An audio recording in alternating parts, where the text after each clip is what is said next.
Okay, so let's get started. So the title of this session is called Tzedakah as a response to the climate crisis. It's actually based upon a paper that I wrote for Duke University. Does some great interfaith work, and they asked me to write a paper on the topic. So I wrote a paper, and then when I was asked to do this class, I said, "Well, I always like teaching what I write." So that's kind of what we're going to be doing here. And so I'm going to do this as interactive as possible. So we're going to do some text study.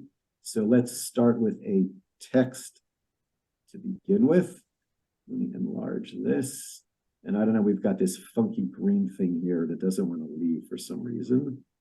Oh, there we go. Okay. Yeah, okay. It seems to be getting worse. I'm not sure why.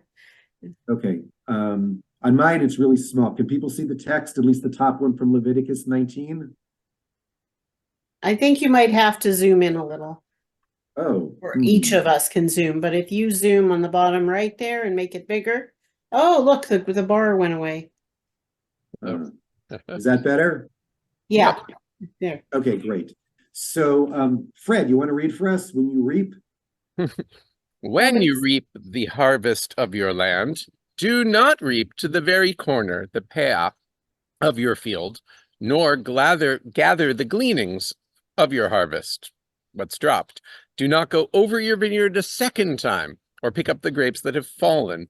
Leave these for the poor and the foreigner / stranger / immigrant / green card holder, Ger. I am the Holy One, your God. Thank you, Fred. And left-handed people, that's for my mother and my son.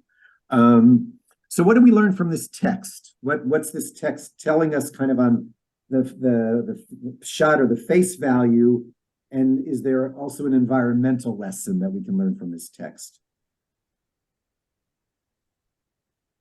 Well, I use this text when I did allocations and fundraising to talk about what we were all about and why we need to share and how we need to do it with dignity. Nice. Very, very nice. Anyone else? I mean, we learn here that the care of the environment is directly tied into how we care for others. And there's a lot of places where you have this intersection, if I can use that word, of how we treat each other and how we treat the environment are closely related. If we treat the environment well, we will treat each other well. And if we treat each other well, we will treat the environment well also.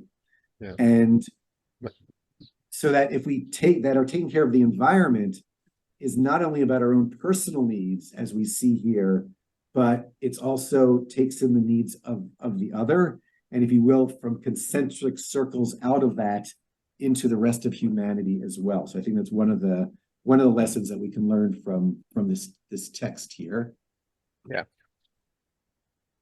What's interesting is that this mitzvah called peah meaning the corner, because it starts talking about the corner of the fields, gets further developed in the Mishnah. So let's look at the text there as well. I guess I should have just kept the screen of the text up. Sorry about that.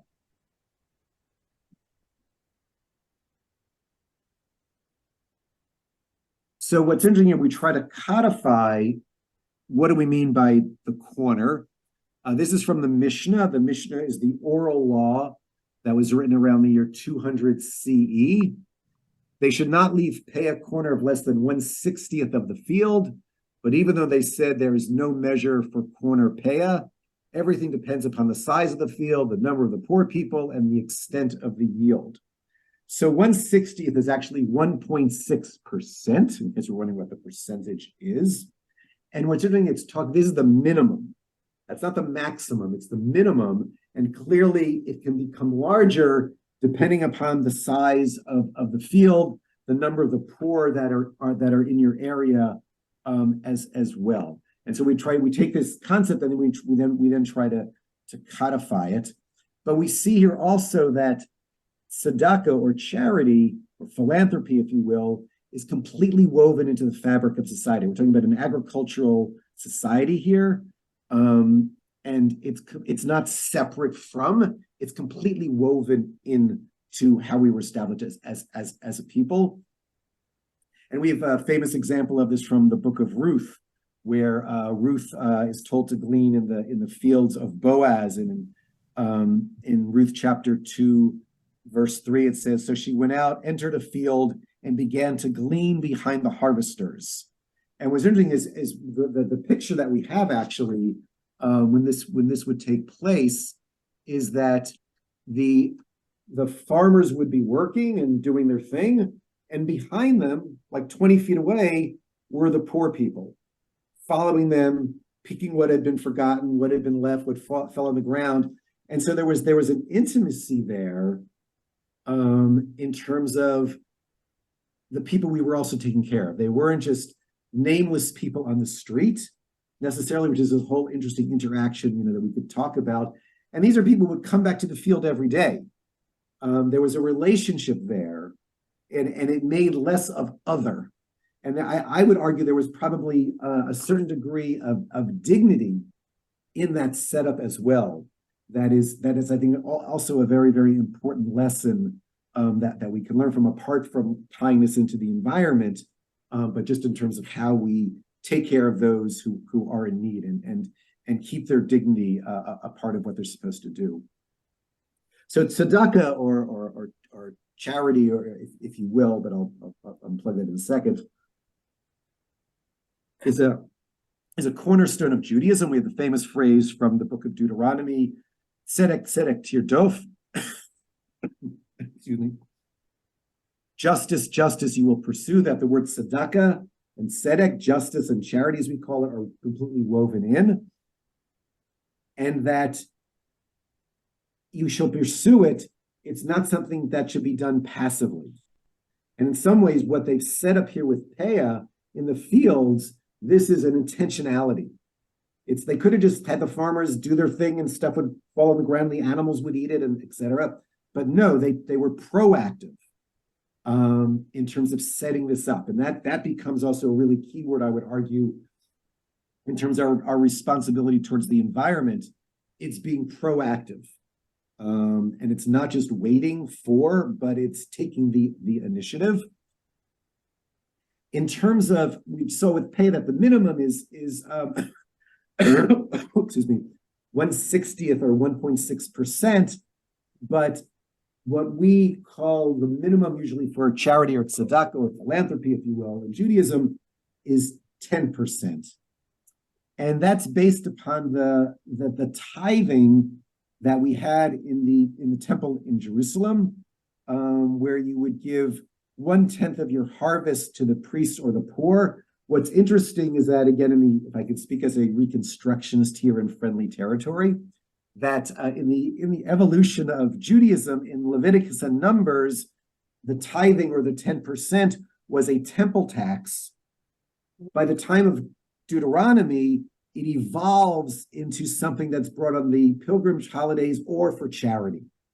And we see that evolution, and a lot of major changes are made in the book of Deuteronomy, which is a whole other class and lesson in and of itself, what's going on in Sefer Devarim, how much Moshe is initiating himself, how much it's being told by God, but that's for another limud in another year. So Maaser, from the word esel, 10%, is where the classic tithing for 10% comes in, and Jews today will often use that as the benchmark of how much charity or philanthropy we should give, which is 10%. Faye, I see you smiling there. I'm sure you We use that kind of logic for all kinds of Federation fundraising, but yes. Yes. And what's interesting is that 20% is considered the maximum, but one should, but for fear that if one gave more, they could eventually become poor themselves. And so there's also this not wanting to go overboard, but one could argue that if we're talking about saving the environment, is pikuach nefesh is saving a life, that maybe we need to think about pushing certainly above 10%, just as a thought. So related to that, let's turn to Maimonides, Ramban, and his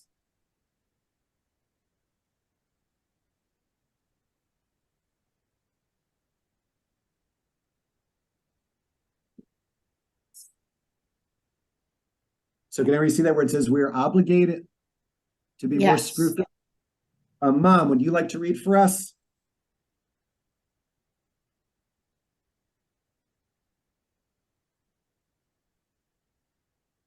Mom, you want to read? I'm sorry, what? You want to read the text where it says we are obligated? You want to read that out loud for us? You are obligated.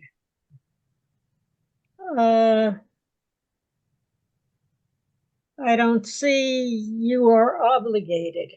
Oh, Here. okay. Does anyone else see the text, or is it not? Is it Yes, missing? I see it. I do. Okay, Faye, if you could read it, thanks. Sure. We are obligated to be more scrupulous in fulfilling the commandment of tzedakah than any other positive commandment, because tzedakah is the sign of the righteous, the seed of Abraham our father. As it is said, for I know him that he will command his children to do tzedakah. The throne of Israel and the religion of truth is upheld only through tzedakah. As it is said, in tzedakah you shall be established. Israel is redeemed only through tzedakah. As it is said, Zion shall be redeemed with judgment, and those that return by tzedakah. So it sounds to me, when I Yeah, go ahead. read that, if I was translating it, I would translate tzedakah as justice and not charity, because charity sounds too much like a Christian thing that doesn't relate to what this involves. This is so much more. Right. And almost or in bringing justice into the world. Right. And what I was going to do in terms of playing with it, since the topic here is the climate crisis, is for I know that he will command his children to take care of the environment, right? That in taking care of for the environment, you shall be established. And I think we can really pull that out. That if part of the raison d'etre of Judaism is so there is life, choose life. And if our environment is how we live, and the only way that we can then do all these mitzvot and do tzedakah is by taking care of the environment, when I think you can also understand the care for the environment and being raised up to that level as well. And we'll see that play out momentarily in some other text also. Fred, you want to read for us Rabbi Chama, son of Rabbi Hanina? If you bring it up a little, the bar is in the way. Yes, sorry about that. It's okay. Rav Oh, there it's Chama gone. bar There we Rav Chama bar Rav Hanina further said, so what means this text, that you shall walk after the Holy One your God? Is it really possible for a human to walk after the Shekhinah, the divine indwelling presence? Because don't we know elsewhere that God is a devouring fire? So if you get too close, you're going to get burned. How can you really walk that way? So of course it's metaphorical. Here's the meaning: walk after the attributes of the Holy One, the midot, blessed be God. Just as God clothes the naked, because it is written, that's what God did with Adam, so too you should also clothe the naked and feed the poor and etc. Thank you. And clearly, if we're to Mateo Dei, imitate God, if you will, here, and if the first thing that God does is create the universe, create our environment, even more so in that imitation of being godly in this world, we need to take care of our environment. And so there's you can just make such a strong argument that taking care of the environment and taking care of the environment under the rubric of tzedakah is a very, very important lesson for us, particularly these days. And I would say that, in terms of Jewish environmentalism, and Fred, you should certainly feel free to jump in here. We've had these wonderful texts for thousands of years, but in some ways, it was the birth of, it's really post-Earth Day that, and White's famous article attacking particularly Judaism and Christianity for all of the troubles of the environmental world, that the religious movement said, well, we must have something to say about this. And we kind of all went back into our traditions and found lessons that we knew about and either didn't pay attention to or that we had kind of forgotten about. And we've resurfaced them. And that's true in Judaism, it's true in Christianity, and it's true in Islam. And it becomes a very, very au courant message for us, and makes religion even more relevant, because if there is one issue of the day, it is the climate crisis. And if we as religions have something to offer there and frame it even more so, as you know, probably the audience here is very familiar, you know, Pope Francis the first published an amazing encyclical on the care of the environment, as did John Paul II. That the popes have been doing this for a long time as well. So there's a lot that religion has to say here. But this notion that God created the world and therefore we need to take care of it gets played out in another very, very famous text as well that we'll look at here.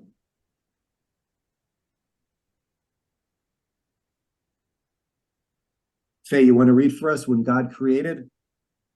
When God created the first human beings, God led them around the Garden of Eden and said, "Look at my works. See how beautiful they are, how excellent. For your sake I created them all. See to it that you do not spoil and destroy my world, for if you do, there will be no one to repair it." I love that. It is like 1,500-year-old text here. This is not Yeah. like some, you know, tree hugger from California or Vermont in 1970 writing this.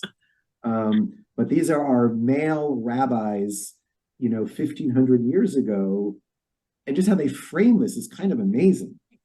And it really points to the necessity and the essence of why we need to take care of the environment. And it's related to even a further and more powerful message, I think, within the text itself, which is that we read in the Psalms that the earth is the Lord's and the fullness thereof, that all of this is God's, if you will, and therefore it is on loan to us. So, Faye, if I were to loan you my cup that says "World's Best Teacher," it's actually not my cup. We're staying in good friend's house in the kibbutz, but they're both very good teachers, actually. If I were to loan this to you, how would you treat it compared to maybe a cup that might be your own?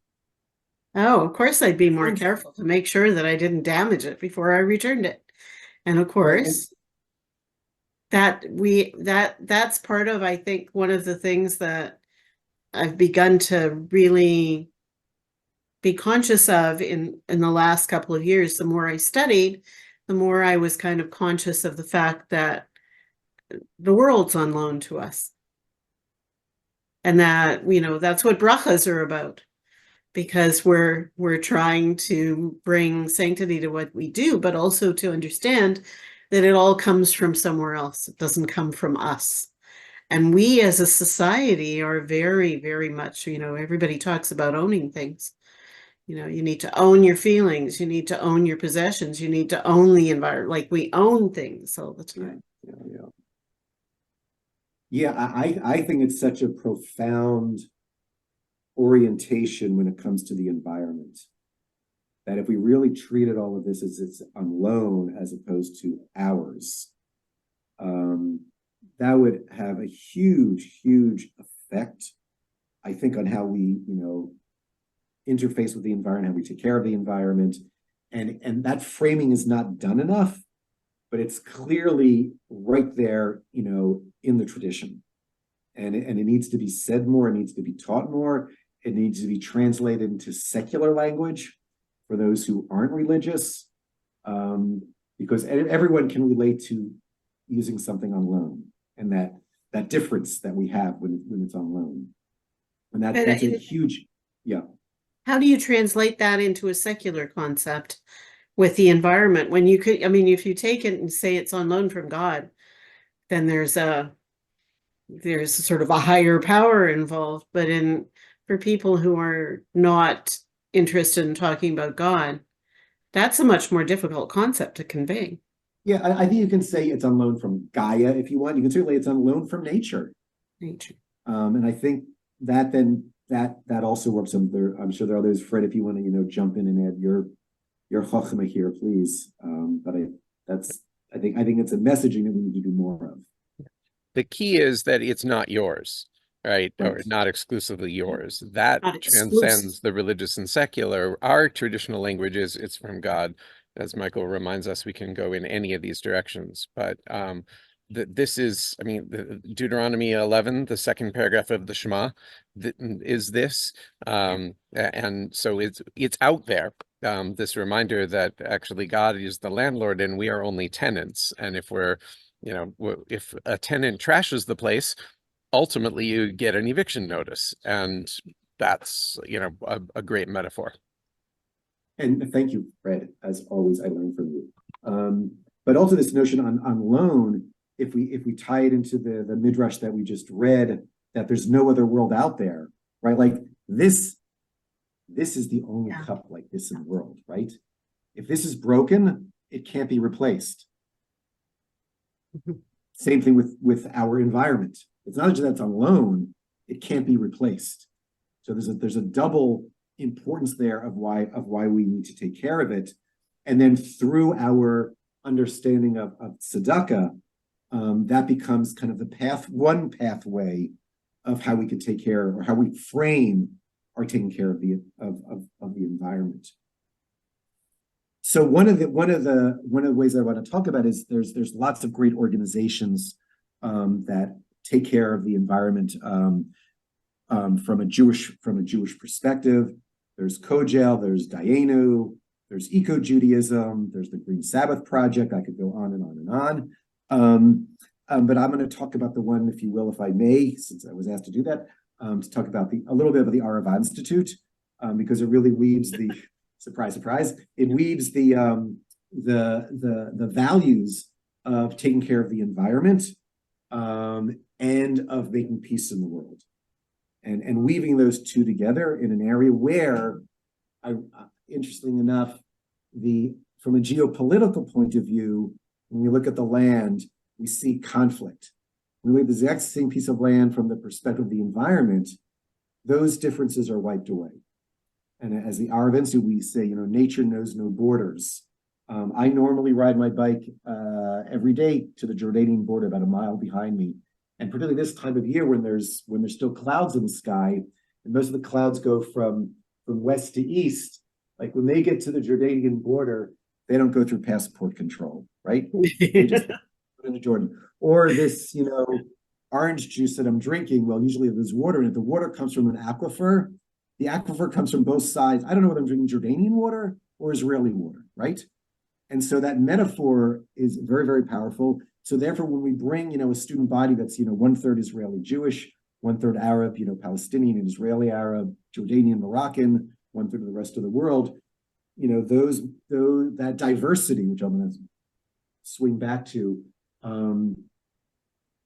is able to transcend those differences by that understanding that this is on loan.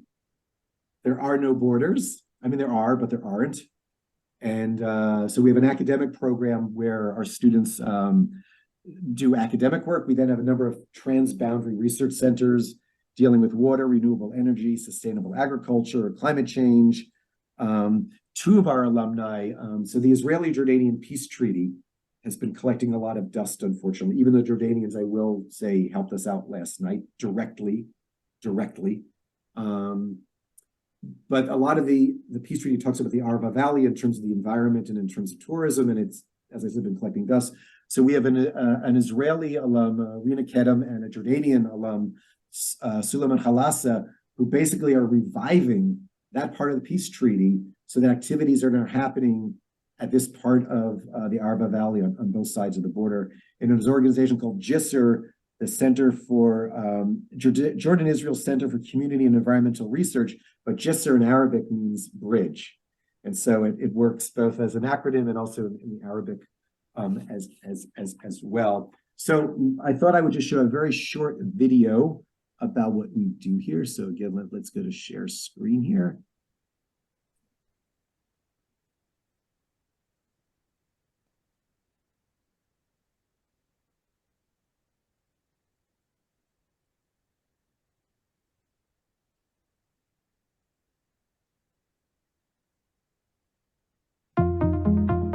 everyone here? The Arava Institute for Environmental Studies is an academic and research institution that advances cross-border climate justice and resilience in conflict zones. The Arava Institute is an expert organization on environmental studies, on research related to renewable energies, transboundary water management, and sustainable agriculture. Here we are at the off-grid demonstration village where we are testing and researching and studying technologies to help underprivileged and underserviced communities have better climate resilience. These communities in our region exist at an intersection between climate and geography and politics and power and balance that we are trying to address by working together to come up with environmental solutions to climate issues. Agri-photovoltaics is a technology that is used to produce electricity and food on the same spot of land. We call it the dual use of land, or harvesting the sun twice. Where there is water, there is life. Join us to make water a basic human right accessible for all the citizens of this planet by providing them with systems like the Laguna system with its green wall algae that is actually biodegrading the waste in the wastewater and allowing community not only to recycle the water, but actually to use them to irrigate their crop, especially with off-grid communities, and helping to strengthen them to build capacity and give them water and food security.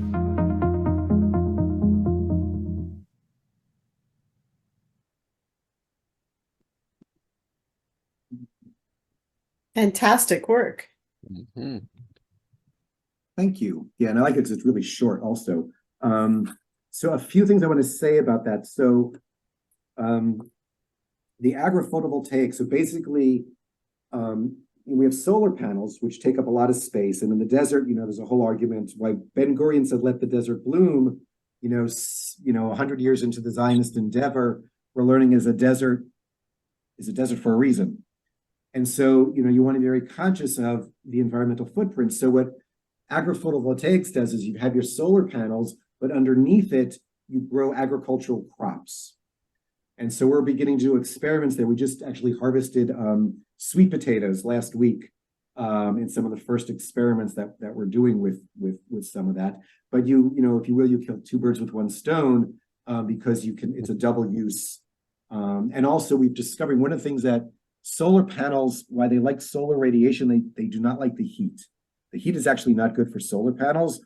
And so if you've got a agricultural ecosystem underneath the panel, it's a little bit cooler and it cools the panel. So it's also better for the longevity and the environmental and the energy production that we see coming out of these panels as well. So that's some of the work that we're doing. One of the other centers that we have is the Center for Applied Environmental Diplomacy. So the Arava Institute we're a non-government organization, we're an NGO, Track 2, and we have these great successes over the years. One of our latest is there's a wastewater treatment plant just north of Ramallah and El Bireh, and that water is supposed to run from there down to the Jordan Valley to the Palestinian farmers. The Israeli army, the PA, the government couldn't negotiate anything, but because we don't sit in the squares of governments, we operate more loosely, we're able to negotiate the agreement so that pipe will flow. And that's what we're able to do on Track 2 environmental diplomacy. So we set up this center a number of years ago, the Center for Applied Environmental Diplomacy, where we're doing work in Gaza and the West Bank with Bedouins, with Jordan. Dennis Ross, the great Track 1 negotiator, has taken us under his wings because he said, you know what?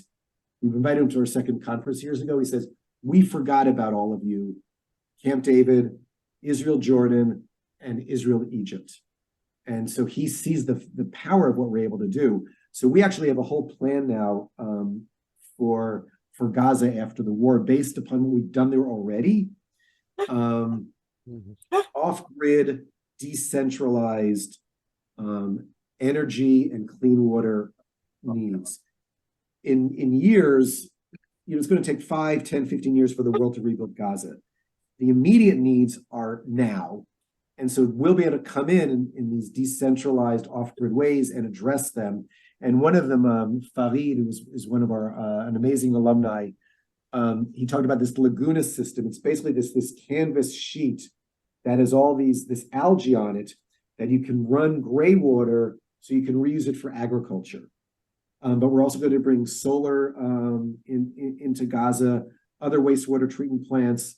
We're working with a woman who's able to take destroyed buildings and reuse the cinder, create new bricks so you can then rebuild, as opposed to just dumping it in a trash or in a landfill.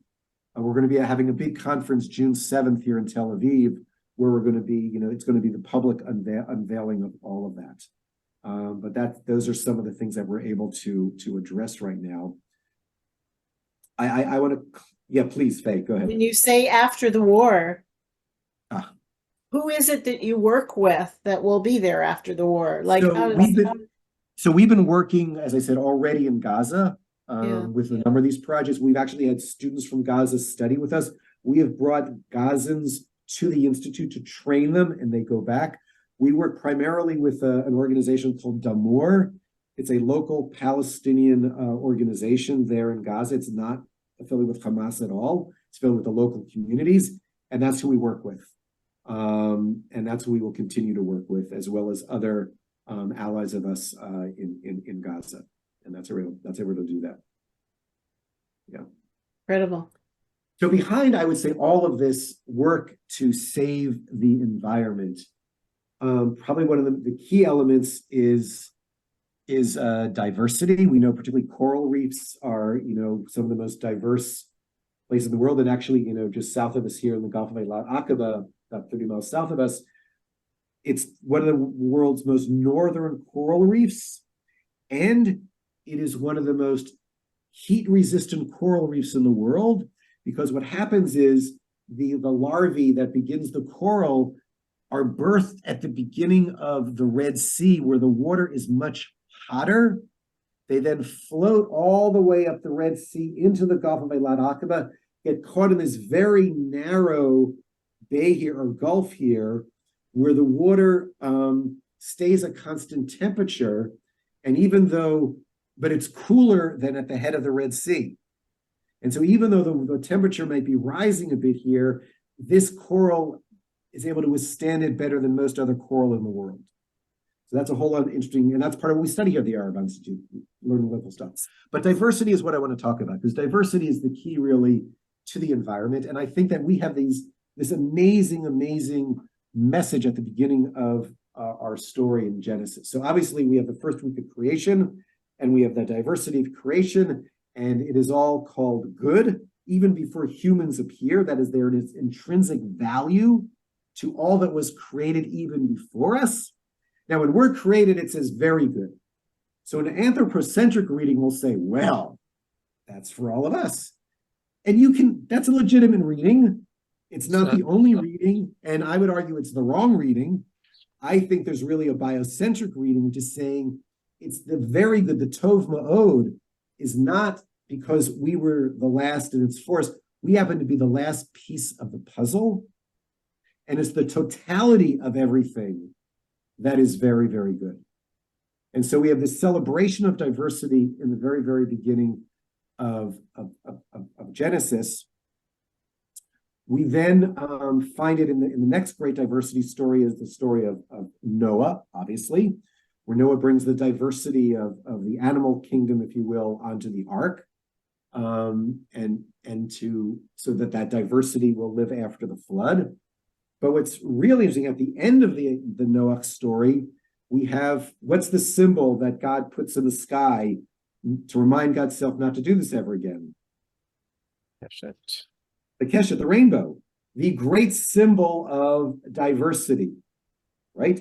So the Noah story is bookended at the beginning of it by celebrating diversity, and at the end by celebrating this symbolism of diversity in the rainbow.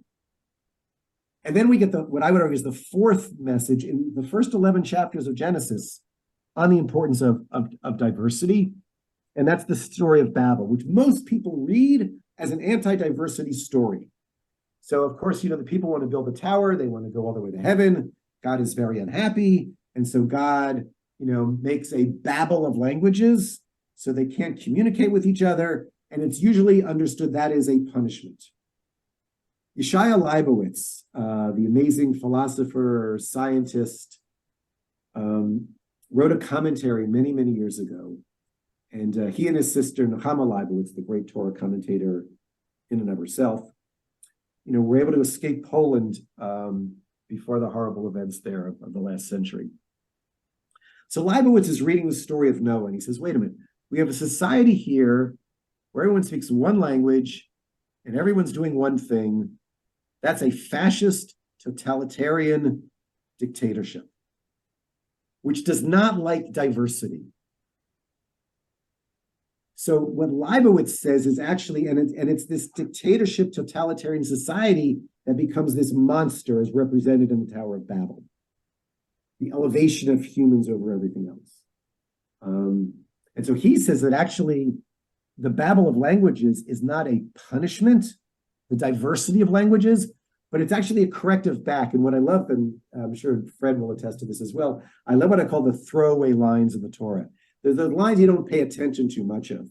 But between the end of Noah and the beginning of the Babel story, we're told about the children of Noah who spread around the world with their own languages. That is, diversity of humanity and diversity of languages were how things were supposed to be. And so I think one can make a very, very strong argument that Leibowitz's reading is correct, that the Tower of Babel story is actually a celebration of diversity. So there we have in the first 11 chapters of the book of Genesis, over and over and over again, this message in creation story, the celebration of diversity. In the Noah story, at the beginning and at the end, and then in the Tower of Babel story. And we know that when there's more diversity in the environment, the healthier it is. Coral reefs, rainforests being a perfect example of that. We know in our own personal lives, my mother always told me, on my plate of food, I need to have diversity of foods, right? If you're going to invest in the stock market, even responsibly, you should have a diverse portfolio. The potato famine was caused because of monoculture. Diversity is pretty much the key to everything in this world, including healthy societies, healthy worlds, and a healthy environment. And I think the underpinning that if we are going to use our tzedakah to repair and keep our climate healthy, making sure the diversity is always there should be one of the key focuses of what we do with our tzedakah as we try to address the climate in the state that it is today. So that's my little Devar Torah to close things. But we have, I guess, a few more minutes. If anyone wants to add anything, feel free to, or any questions that you might have. Yasher Koach. I love the diversity piece. That never heard that frame before. So love it. We'll attribute it. I will send you, and you can plagiarize me anytime you like. Thank you. Yeah. The piece from the beginning, though, I'm still struggling with tzedek and tzedakah. Like it felt a little bit like a reach to make that about creation when the key here is tzedek tzedakah is kind of right relationship, which is first and foremost with others. Maybe we can extend that to the world. But exactly as you said, kind of the environmental justice angle from Peah, that we can't have. It's like no justice, no peace, no justice, no wholeness, right? Shalem as well as shalom. So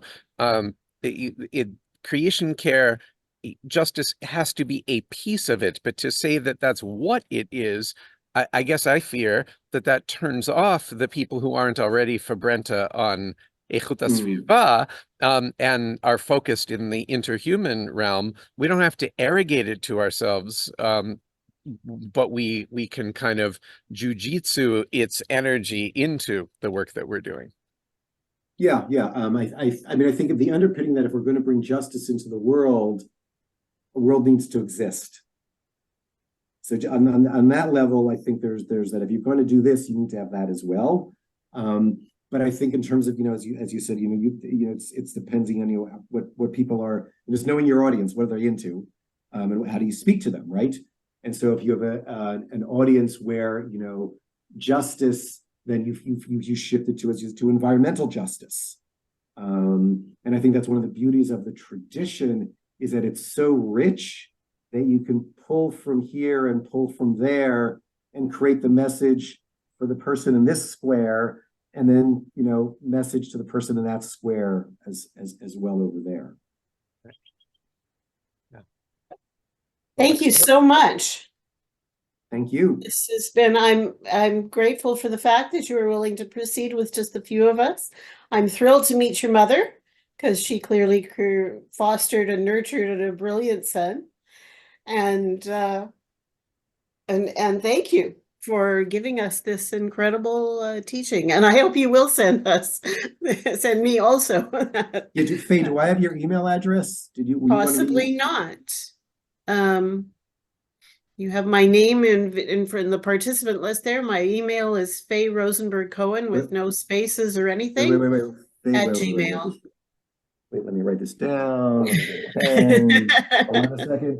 Don't move. Don't touch that dial. Oh, okay. I won't move yet.